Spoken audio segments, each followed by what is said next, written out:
Welcome to the Irish NFL show. The football season now bearing down on us like Myles Garrett on a hapless quarterback, and we indeed are blitzing through the divisions, looking at every regional rivalry, every race. And right now it's the turn of the AFC North. One column last year by the Cincinnati Bengals in some style. And I'll give you a bit of a stat here. This is just off the top of my head. Not quite off the top of my head. I'll be honest with you. I was considering a little bit earlier today. You want to take all of the consensus contenders for the Super Bowl, whether it be Bengals, Bills, Eagles, 49ers, and throw the Cowboys into the mix too if you want, a couple of other teams. The Bengals alone among them return both their offensive and defensive coordinators. The only team among all of the contenders to do that, which, apart from having Joe Burrow, puts them in a pretty strong condition, you would think, to do maybe one better this year. Potentially, I think they're certainly real contenders. I mean, what's the weakness on this team? That they changed their safeties, but they drafted Hill last year just for this reason. They knew they'd be moving on from Jesse Bates. Burrow's calf, potentially, but really at his age, you'd imagine he should be fine. I think the Bengals are fantastic. I think that when you look at it, they go about their business so well. The coaching staff, who, remember, Zach Taylor took an awful lot of flack, but they have made over the past couple of years brilliant kind of mid-season changes in the way in which they've gone about things. You think about, like, they go from Burrow under center to Burrow in the gun, and that helps the run game phenomenally. There are changes at running back. That might take a little bit of time to work out, but I think they've strengthened their line, which should help. I think this team are really poised. They've been unlucky with injuries, you would have to say, over the past couple of years as well. But they don't fear anyone, and they have that kind of air of confidence about them. I think they should be considered, rightly one of the favorites. And I mean, if you said to me right now it was them against the Chiefs in the AFC Championship game, I could absolutely 100% see that. If it's in Arrowhead, they won't fear going in there. But if they were to get the number one seed, my goodness, I don't think anyone's going to enjoy going to Cincinnati. Yeah, I loved that line, and I was reminded of it earlier today when they were heading into the playoffs, and they kept getting questions about, well, what a tough road you have ahead, and how are you going to get past the Bills, and how are you going to get past the Chiefs? And they just responded, they've got to play us. You got to admire that kind of confidence. Brian, when we had Phoebe Schechter with us on the live show, one of the things she talked about when we were discussing the Bengals was the feel-good factor in Cincinnati, where the town is at, where the fans are at. The Zach Taylor thing, turning up in local bars after playoff wins. There's a huge buzz around the team, a huge buzz around Cincinnati. They're not only an expectant, but quite a joyous Houday nation at the moment. Yeah, me and Colin were very fortunate to spend a lot of time, a couple of them at the Super Bowl a few years ago, and we still keep in touch. And yeah, they talk about the great feeling around the city, even the way last season ended, still the way the team gets behind the supporters and way they've kind of navigate things. I mean, they've changed the stadiums and their name. They never considered changing the names away from Paul Brown Stadium, but they have now because they recognise with all the things that are coming, they need a sponsorship because they are still in the kind of a small town market, and they're going to need this money ultimately to pay Joe Burrow at some stage, and their contract is in the offing, and he's going to get recognised for the talent in which he is. And I mean, they got great coaching there. Colin was right. Like the first couple of years, the head coach seemed to be getting a little bit of the fire in the belly before they moved on and made the playoffs. Like I'll try to pronounce this from Anarumo. Is it Lou Anarumo, the defensive coordinator? But I mean, he just finds ways to adjust in second halves in games. And you always see when the team win, people immediately go to Joe Burrow and Jamar Chase, but they always seem to pull it back to how the defense plays and how the defensive coordinator. They're very much a team, united. And I would imagine he'll be a head coach come next year if they have another successful season. Where do I see it going wrong? Not necessarily going wrong. Where do I see how a situation where they don't win the division? If the Ravens find a way to play like we've seen previously with Lamar Jackson and other teams, such as the Steelers are being highly touted, and the Browns going to rebound and make this a very competitive division, and they end up knocking each other off. But you'd have to expect the Bengals to be a serious consideration for the Super Bowl and to win this division. Well, let's talk Ravens there, as Brian just mentioned, Colm. They'll be back and they're looking better than ever, and they're not about to be talked down in the divisional race. No, and I think the Ravens probably will feel a little unlucky about how last season ended, but ultimately the last year of the Ravens was dominated by the contract talk, and why they let it get to that situation, I don't know, but they eventually got it resolved, and Lamar is now under contract. And I think because of the contract situation and because of the injuries over the past couple of years, people forget just how good he is. When Lamar starts as QB, this team is 45-16. I mean, he is sensational, and I believe he's underrated as a passer. I think the fact that they have made the moves that they did, bring in Odell. It's not often that you would say that a year out of the game might benefit somebody, but perhaps in Odell's case, it will. And also the fact that, it's not that only Odell. Okay, so you have Odell, but I think they got, for me, the best receiver in this year's class in Zay Flowers. I think he can be fantastic. And I think you put all that with Mark Andrews. I think they could be an awful lot of fun. I don't think you'll see Lamar run as much, obviously, in this. They intend for him to pass more. I think you'll still see him run somewhat. The concern with the Ravens, as it has been over the past few years, is injuries. We've already seen Marlon Humphreys get injured. How will they hold up?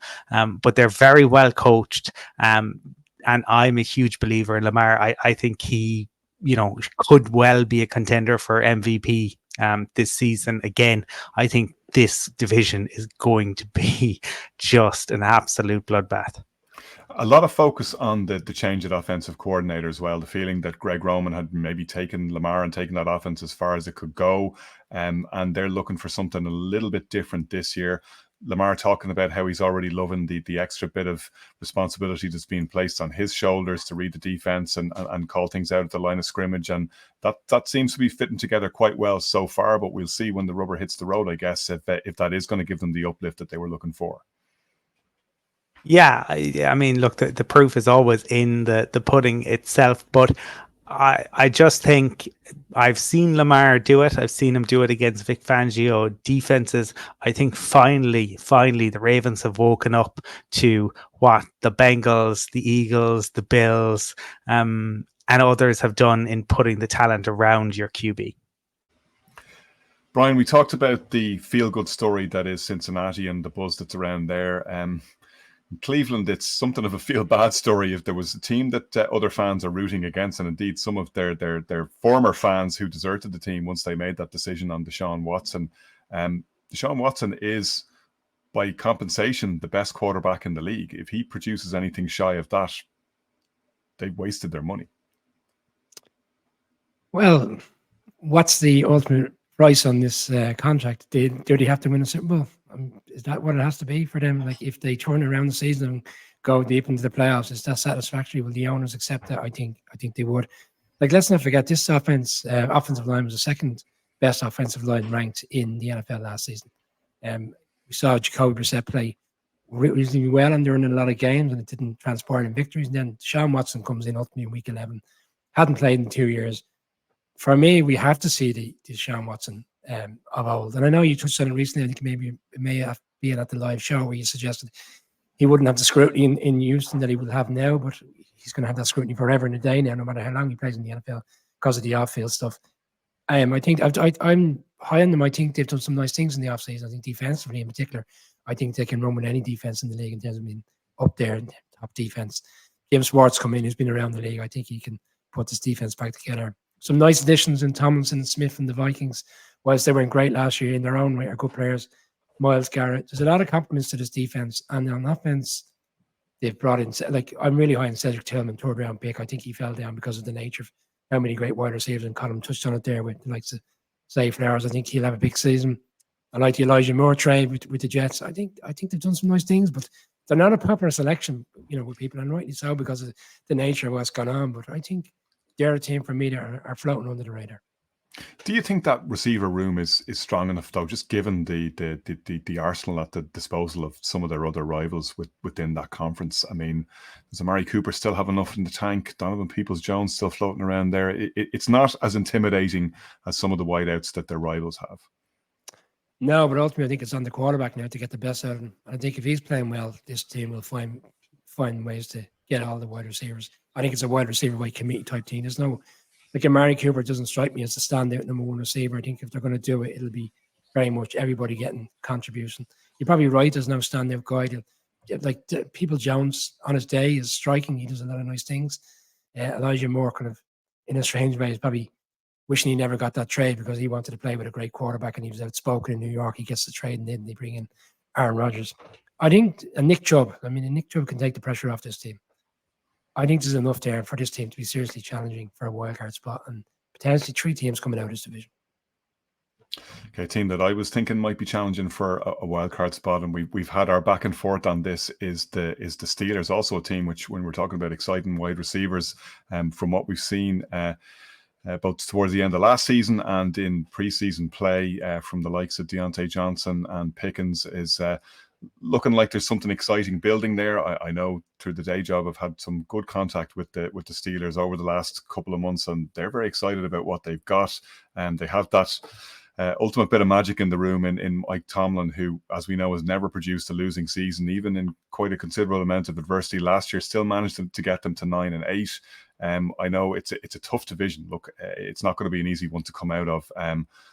Certainly not putting them as contenders to knock off the Bengals or even potentially the Ravens in the divisions. I think they might sneak ahead of the Browns. I'm not quite as high on the Browns as you are, Brian. I think Steelers have got some good stuff there. You'd hope they have TJ Watt healthy for the full season. I think that could be a massive difference if that does turn out to be the case.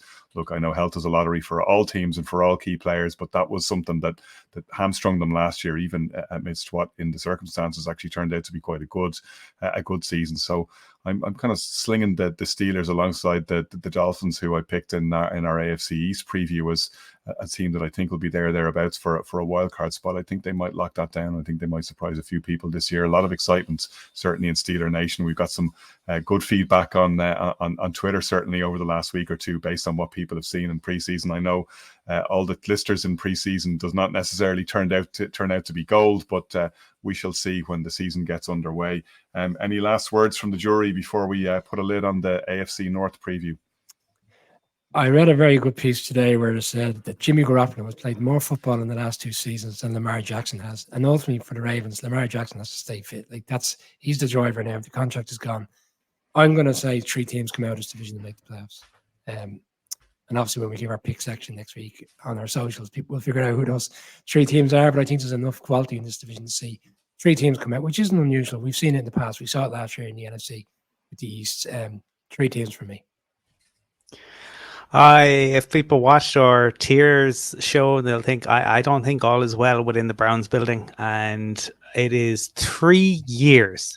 3 years, whatever about Lamar missing time and Jimmy, it is 3 years since we saw Deshaun Watson play decent football.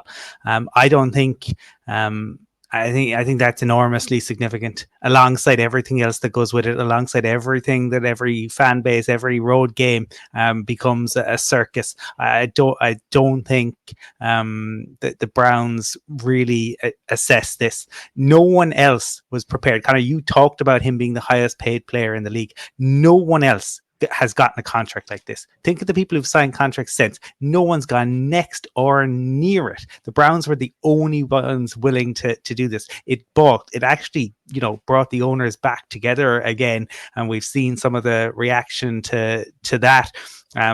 But he does need to play. I mean, if you make a trade for Deshaun Watson, right? You give up what they did. You give him the contract that they did. They do have to go to a Super Bowl for this to be worthwhile. To ignore all of the sexual assault allegations, to ignore all the baggage, to ignore the fans, as you alluded to, that have moved on, and the negativity that surrounds this team.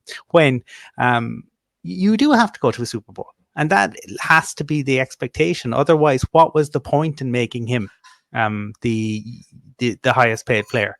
So I think there are enormous expectations on them. And if they don't do it, well, ultimately it's going to be the head coach, because you can't afford to move on from Watson. Brian, are you going to bark back on behalf of the Dog Pound? I am actually, yeah. Like you say, they have to win the Super Bowl. Who's making that? Who's putting the barometer together to suggest it has to be a Super Bowl? Is it the media? Is it the fans? Like the owners might say, divisional round, bearing in mind where we were this time last year, is a very acceptable season for a Browns team. Who, bear in mind, let's not forget, only made the playoffs a couple of years ago and hadn't been in the playoffs for I can't recall the number of years. So maybe the owners and people outside might say they have to win the Super Bowl because of the nature of the contract. Inside, they might see it very differently. Very true, but I've said it before, I've said it again. I feel weird going into a season where the Browns, the Jets, and the Lions are all supposed to be contenders. They're all supposed to be heading for the playoffs. I see at least one of those narratives ending very differently to the way it started out, and my money's on the Browns being the ones who implode. Maybe I'm just wish casting that because of all the Deshaun Watson stuff, but. Right, that's it for the AFC North. You can check out all our other divisional previews on the social channels. We have all the links there, and we're just around the corner from season starting for real, when we'll see who's been spoofing through the off season and who actually has been following the trends.